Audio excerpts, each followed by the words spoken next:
Kaixo eta ongi etorri egun berri batera eta aste berri batera. Gaur azaroak 13, astelena da eta asteari hasiera emateko Idoia Torregarairekin hitz eginen dugu. Idoia Torregarai UEUko komunikazio arduraduna da. Eta UEUk kaleratu du Ikerlari 4 bideo podcast, azaroan zehar kaleratuko ditu, jada bat kaleratu du eta 3 falta dira. 4 kapitulu izanen dira, euskara, komunitatea, zaintza eta etorkizuna gaiak hartuko dituena, eta 2 dokumental ere kaleratuko ditu azaroan ere. Beraz, Idoiak kontatuko digu proiektu honen nondik norakoak, zertan datzan eta holako gauzak, baina beti bezala elkarrizketa baino lehen guazen betiko edukiarekin.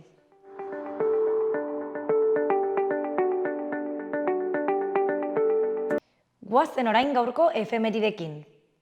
Gaurko egun batean, baina 1923an, Miguel Primo de Riveraren diktadura hasi zen Espainian.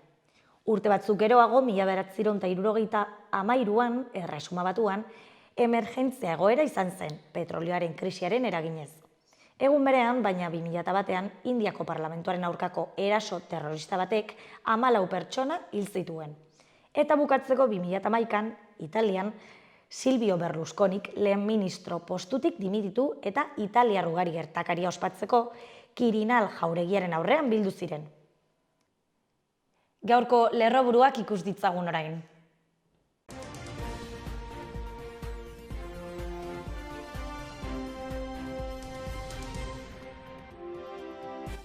Milaka persona elkartu dira Iruñan herri palestinarraren erresistentziaren alde. Nafarroko gobernuak etxebizitza Nasurintzako alokairu polsari uzten dioten jabei ordaindu beharreko prezioa igo du. 1.080 eurora iristen ez diren pentsio guztiak osatzeko eskatu diote Nafarroko gobernuari. Hilabete honetan amaituko da Arrosaliako Nafarroko Unibertsitate Publikoko kampusean 7.000 panel fotovoltaiko jartzeko prozesua espazio jasangarriago bat sustatzeko. Nafarroak erdira jaitsi du prestazio baten zain dauden mendekotasuna duten pertsonen kopurua. Nafarroko lehendakariak sektorearen transizio arrakastatsua lortzeko elkarlanerako deia egin die automobilgintzan liderrak diren Europako eskualdei. 9 lagun zauritu dira 121 errepide nazionalean azken egunetan izandako 3 istripu ezberdinetan. Donestebeko denda eta zerbitzuen elkarteak kontzientziazio kanpaina berri bat sortu du bideo batzuen bidez herrian erosteak duen garrantziaz kontzientziatu nahi du.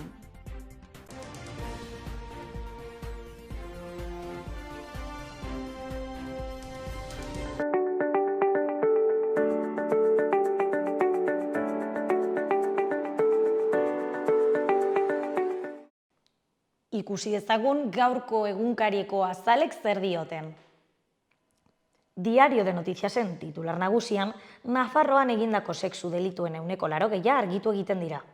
Herrizaingo sailaren txosten baten arabera, salatutako 274 arau hauste penaletatik 208 ebatzi ziren.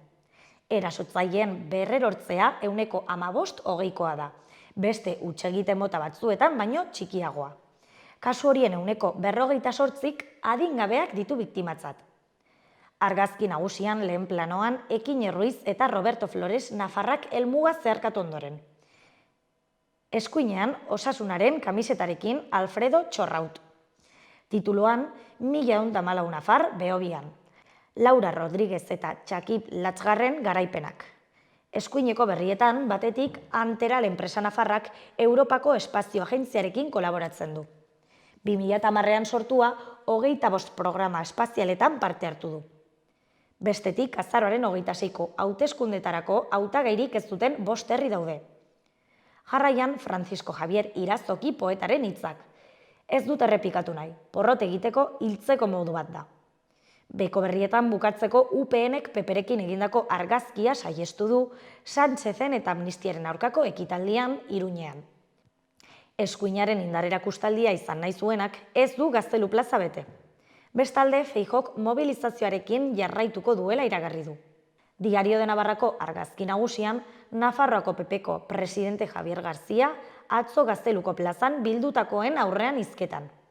100.000 lagunek amnistiaren aurkako aldarria egiten dute kaleetan. PPk deitutako protestek Espainia osoko plazak betetzen dituzte. Nafarroa Espainiaren batasunaren alde. Gobernuaren ordezkaritzaren arabera, 6.000 pertsona inguru bildu ziren Iruñean. Eskuineko berrietan batetik 10 milioi etxe argiari eta gasari laguntzeko zain. Bestetik argazki txikian Donapeako ikasleak, Nafarroako gazteen ilusioak eta beldurrak pandemiaren ondoren. Unibertsitateko eta lehen hezkuntzako 29 ikaslek beren gogoetak prestatu dituzte. Bukatzeko azken enkantearen emaitzak aurrez lehen gogo berotasuna hozten du. Garako titular nagusian, Israelgo setioak Gazako beste 2 ospitale zerbitzutik kanpo uzten ditu. Elektrizitate faltak eta inguruneetan gero eta eraso handiagoak direla eta, Al-Shifa eta Al-Quds ospitale gazatarrek bertan bera utzi behar izan dituzte beren zerbitzuak. Hegoaldekoek 2 egunetarako baino ez dute erregaia. Eskuinean, PPk ere protesta egin du Euskal Herrian PSOE Junts itunaren aurka. Behan, Euskara Planek lehiakortasuna areagotzen dute ikerketa baten arabera. Argazki nagusian, Behobia Donostia gogoingarria, marka berri eta guzti. Errenterian bizi den Txakip Latzgarrek ordu bete baino gutxiago behar izan du Behobia Donostia osatzeko.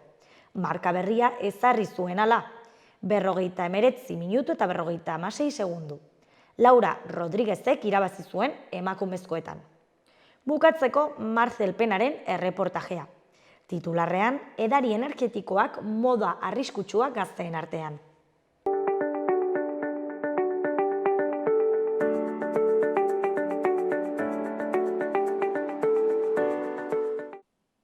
Gaurko eta biharko eguraldia entzun dezagun.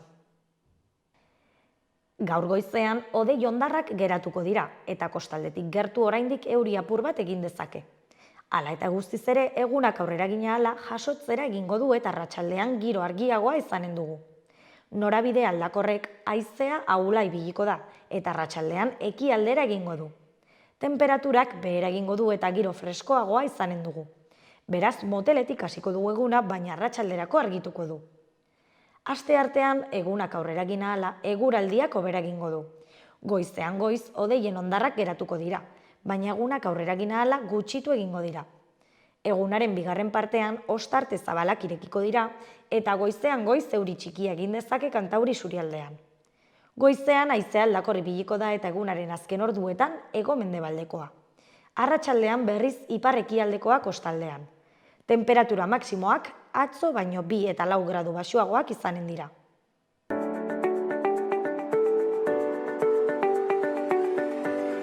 Kaixo eta ongi etorri gaurko elkarrizketara, oraingoan Idoia Torregarairekin gaude, UEUko komunikazio arduradunarekin. Arratsaldeon, Idoia. Arratsaldeon. Ongi etorri. Ikerlari bideopodcasta aurkeztuko digu, Idoiak azaroan zehar emitituko dituenak, 4 kapitulu izanen dira eta jada 2 ikusgai daude. Eta ikerlari izenan zentratuko naiz, hasi baino lehen, ikerlari atxea parentesin artean, zergatik konta iguzu tituluaren jatorria, nondik datorren? Beno, bai, joko bat egin dugu. Izan ere, UEU badaramatza 10 urte gutxienez, ikertzaile gazte euskaldune ikusgarritasuna ematen, eta hainbat ekimen egiten horren inguruan. Aurten pentsatu genuen pauso bat aurrera edo egin behar genuela, beste ekimen bat egin behar genuela, eta bideopodcasta prestatzea planteatu genuen.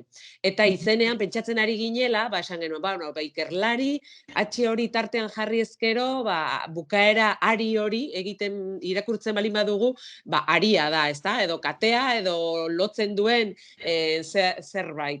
Eta UEU hain zuzen ere, 50 urte betetzen dituen honetan, hasieratik kate begiez osotuta, edo ari ez jarraia daukan, ari bati jarraitzen dio, ezta?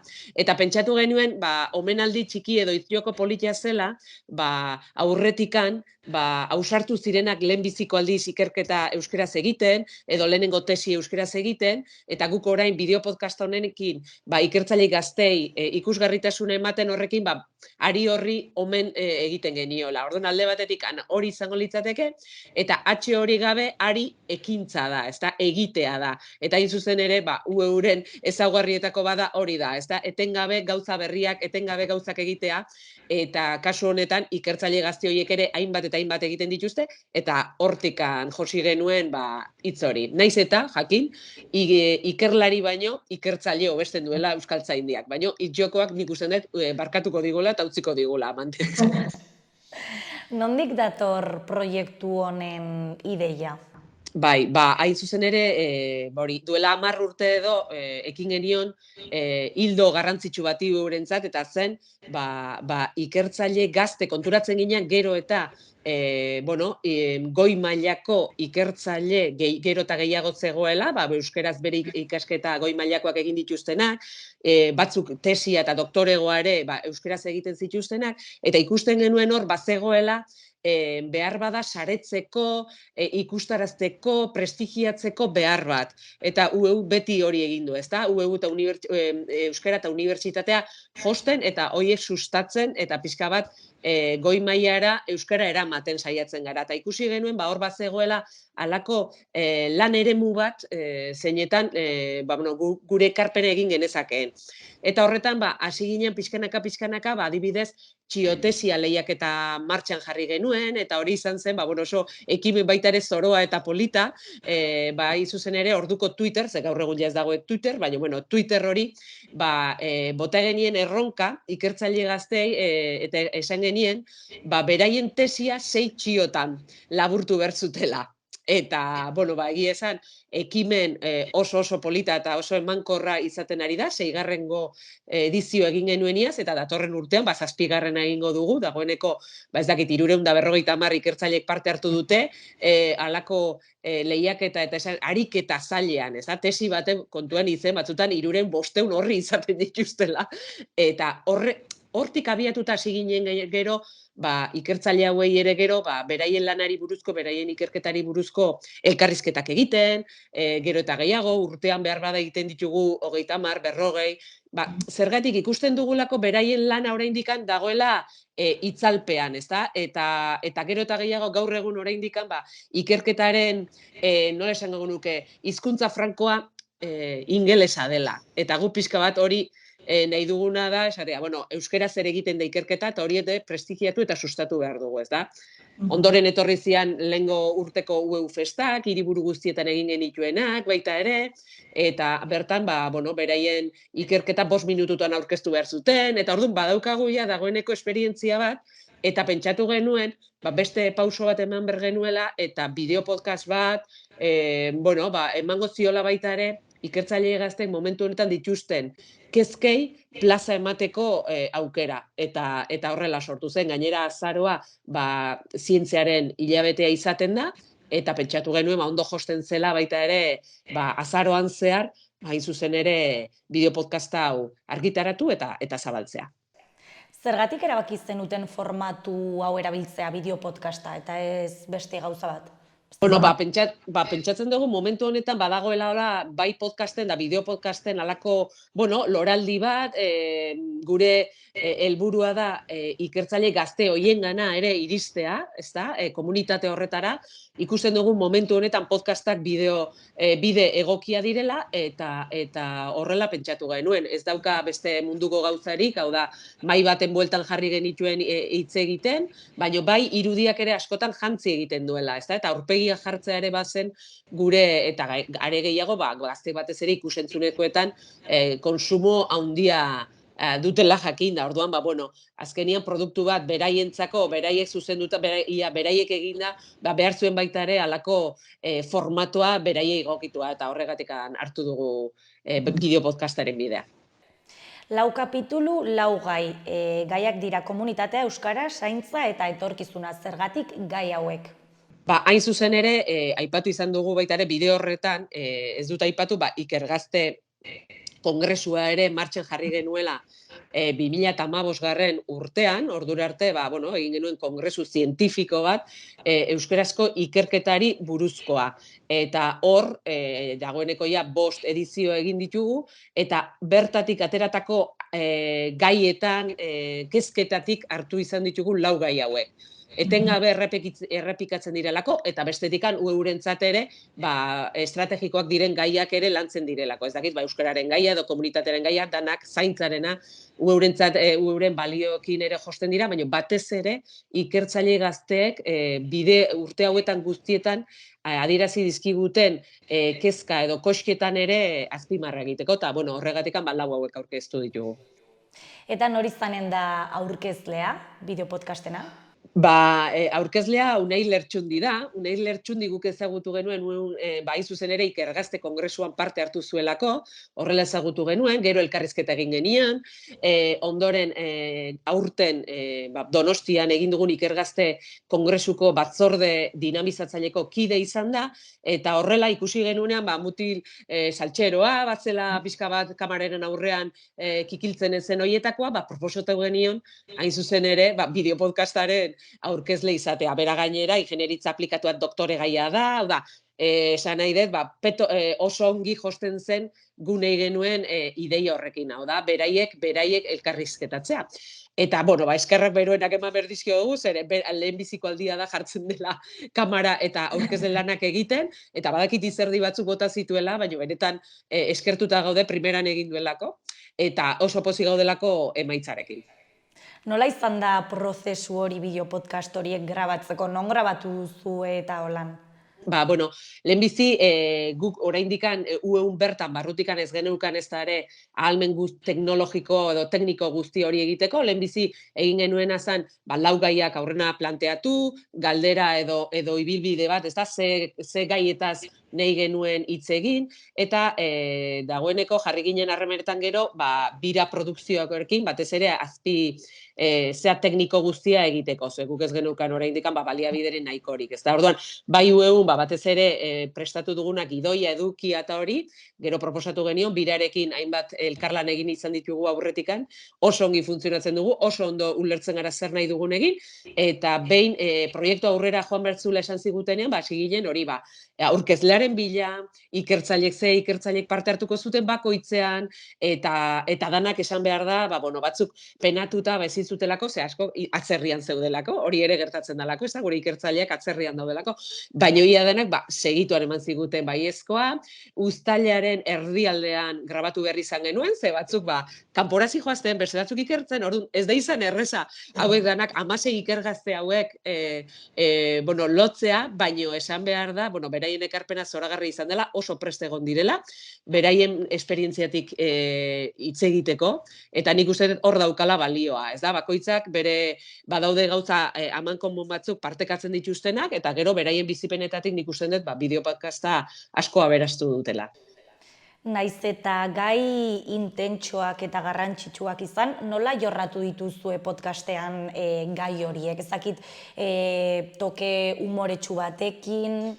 Bai, nik uste dut giroa ezinbestekoa dela, ez da giro atsegin bat sortzea, eta hori hasiera-hasieratikan beraiei planteatu genien, beraien etxeko egongelan edo taberna batean egongo balira bezala hitz egitea, ez da hori ez genuen nahi zerbait ola oso pisutxua zeren, ordubeteko bideopodcasta dira, nahiko trinkoak badira berez, baina nik uste dut gaiak ere, gai batzuk merezi dute baita ere, ordubeteko, eta gainera planteatze genuen aurkezleaz gain 3 ikergazte egotea bakoitzean, ez da, eta horrek, azkenean, bakoitzak ere bere tartea behar du, orduan, beti Unairi esan genion, pixka bat, hori tabernako giro hori, konfiantzazko giro hori lortzeko, asko ezagutzen ziren elkar, bai ikergaztetik, edo gure bidez beste hainbat saltxatan sartu izan ditugulako, orduan horrek asko laguntzen du, gero, olako giro goxo eta konfiantzazko bat sortzen, ez da, orduan, planteatu izan genituen galdera batzuk, gero Unaik bereak egin, gero baita ere ikertzaileekin aurretikan ere pixkat beraiek nola ikuste zituzten,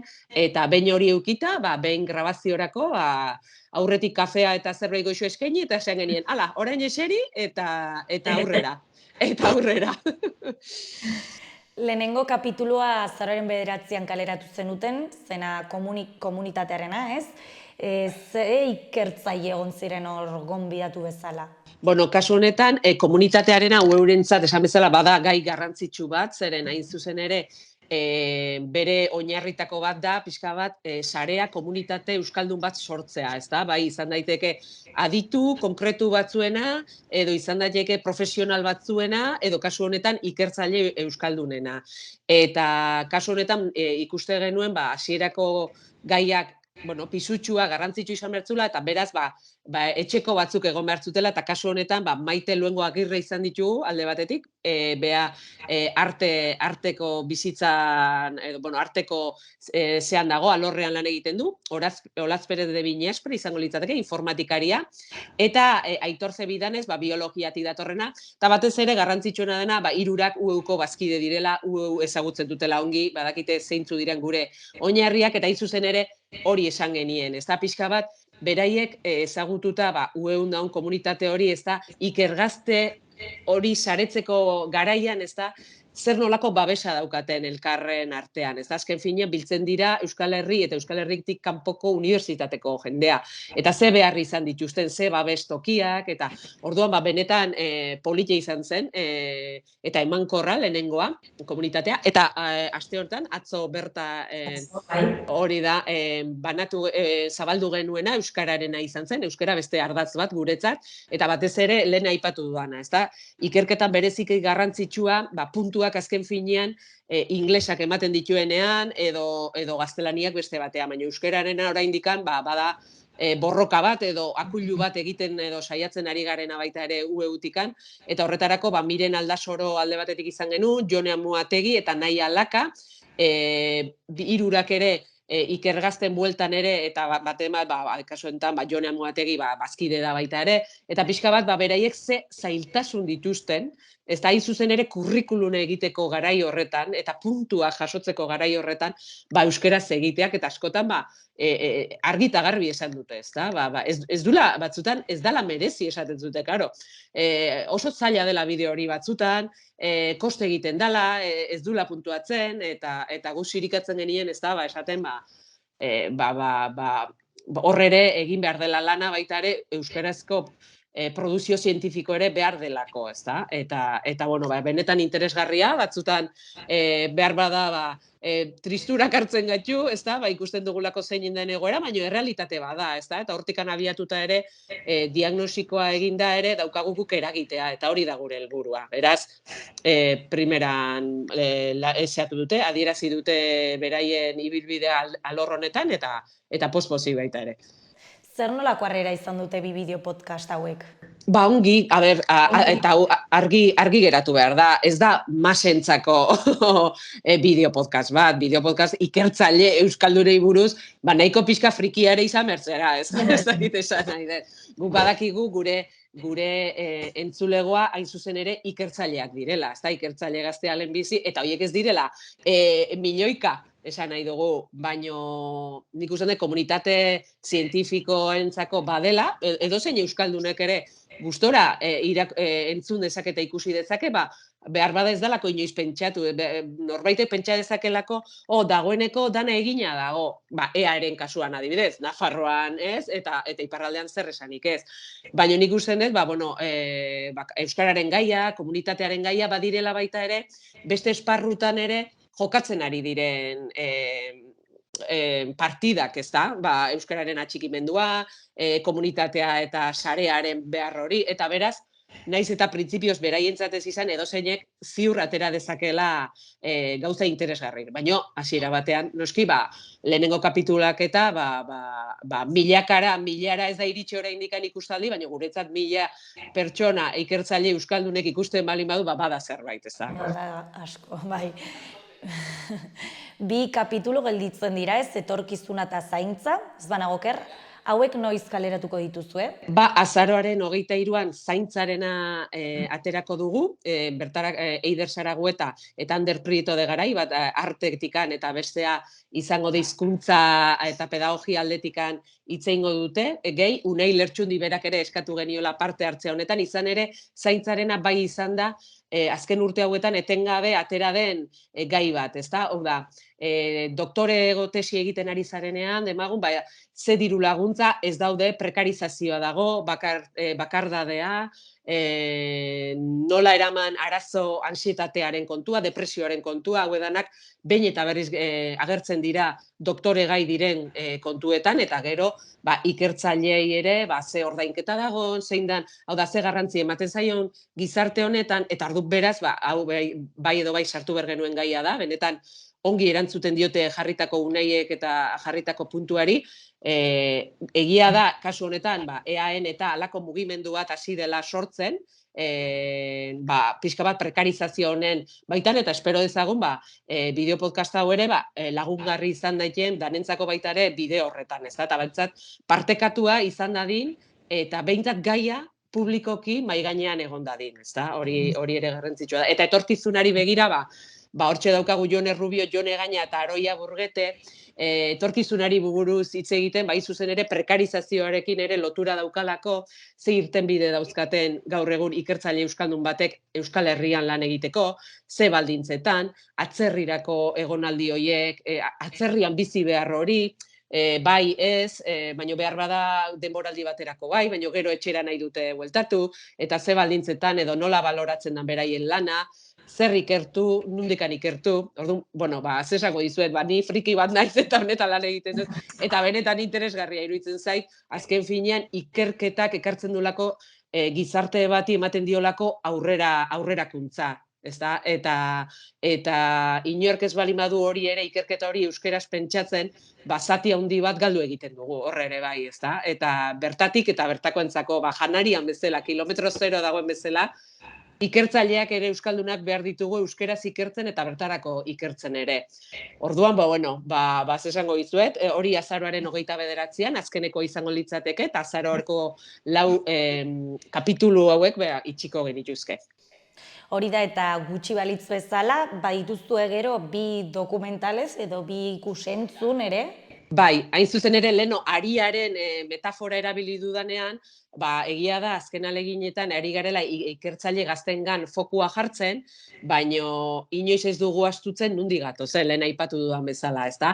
Orduan pentsatu genuen, dana osatzeko ongi egongo litzatekela, omenaldi gisa, 2 dokumental, esan duguna, ezta? Ikertzen euskaraz, hasi ziren hoiei. Eta aukeratu genituen 2 ikertzaile, 2 eukide, 2 zientifiko gore mailakoak, alde batetik Jose Ramon Etxebarria Bilbao, bera ingeniaria, fisika, Euskal Unibertsitatearen aita pontea, esan genezakegu, bere bizitza guztia euskerazko hezkuntza sistema propio bat sortzen aritu dena, eta ikertzailea ere izendana, eta pentsatu genuen, polita izango zela, 15 minututako bere ibilbidea eta elkarrizketa bat lotzea berarekin, eta berarekin batera, hau dagoeneko bota dugu, aste honetan bertan, azaroaren 14 dagoeneko ikusgai da, eta ikaragarrizko ikustaldi pila izan ditu, ze Jose Ramon historikoa da, eta ikusi behar da, 15 minutukoa gainera, eta azaroaren 28an aterako dugu Mariluz Esteban, bera antropologa feminista, bera ere egin ditu hainbat eta hainbat ikerketa bai euskera sortu du ibilbide bat ikertzeko modu komunitario baten alde baita ere egin du, eta benetan pentsatzen genuen gainera, berari ere horrelako eskaintza bat egitea, garrantzitsua zela, ez astutzeko askotan bakarrikan orainaldia edo etorkizunari begira gaudelako, baina hemen gaude batzuk aurretik lan asko egin zutelako, eta behar bada baldintza ere, behar bada euskararentzat ez ziren honenak, ezta? Orduan, biak uztartu nahi izan ditugu ikerlari honetan, eta espero dezagun, gure asmoa da, datorren urtean ere, ekimen honek jarraipena izan dezan, beste 4 podcast eta 2 dokumental baita ere egitea, eta horretan fokua eta indarra jartzea. Hori galdetu behar nizun, agian da goiz galdetzeko eta balorazio bat egiteko, baino ea espero duzuen urrengo denboraldi bat egotea urrengo urten. Bai, hori badaukagu eta dagoeneko ari gara pentsatzen, behar bada formatu desberdin batean, behar bada ari gara zuzeneko batzuk egitea baita ere hiriburuetan, eta nik usten dut badaula, herrira, hau da, UEU Unibertsitate herritarra da, eta gure zeregina da baita ere jakintza hori alik eta jendearenak gizartearengana hurbiltzea, eta holako izan daiteke formatu polit bat baita ere, grabatzen dugun bitartean, jendea ere gonbidatzea eta pixkat partekatzea honetaz. Beraz, hor badaukagu ideia hori, polita izango litzatekena baita ere, eta espero dezagun hori egiteko aukera izatea datorren urtean. Naiz eta ez dituzuen guztiak kaleratu, zer nolako balorazio egiten diozu prozesu guztiari? Prozesuari beti dago zer hobetua, ezta? Bai antolaketa aldetik hasita, edo gure lehenbiziko aldi izan da, eta gauza batzutan ikasi egin dugu asko, ezta? Baina, balorazioa printzipioz oso ona da, batez ere ikertzaileak beraiek oso preste egon direlako, baloratu dutelako horrelako ekintza bat, eta beraiengan ere arreta hau jartzea, ikasi dugu baita ere, teknikoki eta horrelako bideo podcast bat ere, zer nolako lana daukan eta zabaldu dezakegula beste egitasmo batzuetara eta formato polita dela, ezta?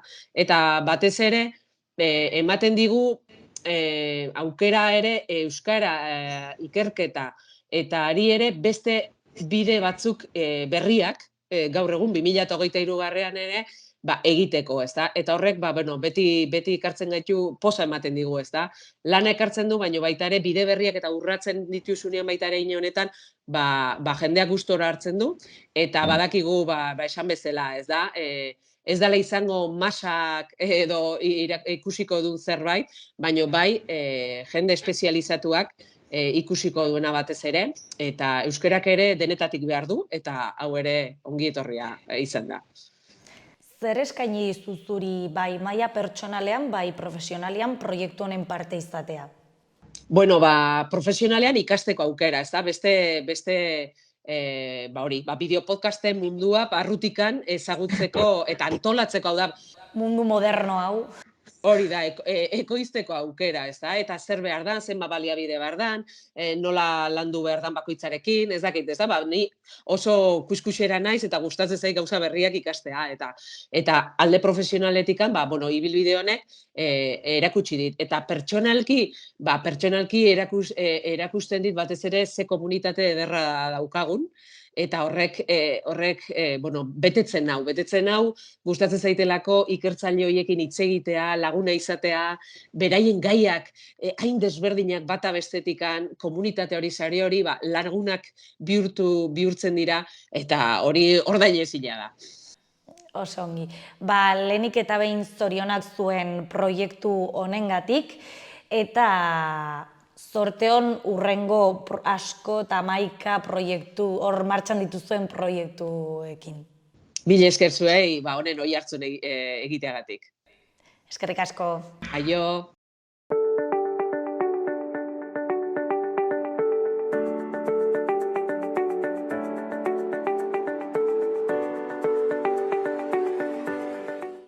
Mila esker beste egun batez hemen gurekin egoteagatik eta beti bezala bihar elkarrizketa berriekin eta eduki berriarekin hemen egonen gara. Gobierno de Navarra. Nafarroako gobernua.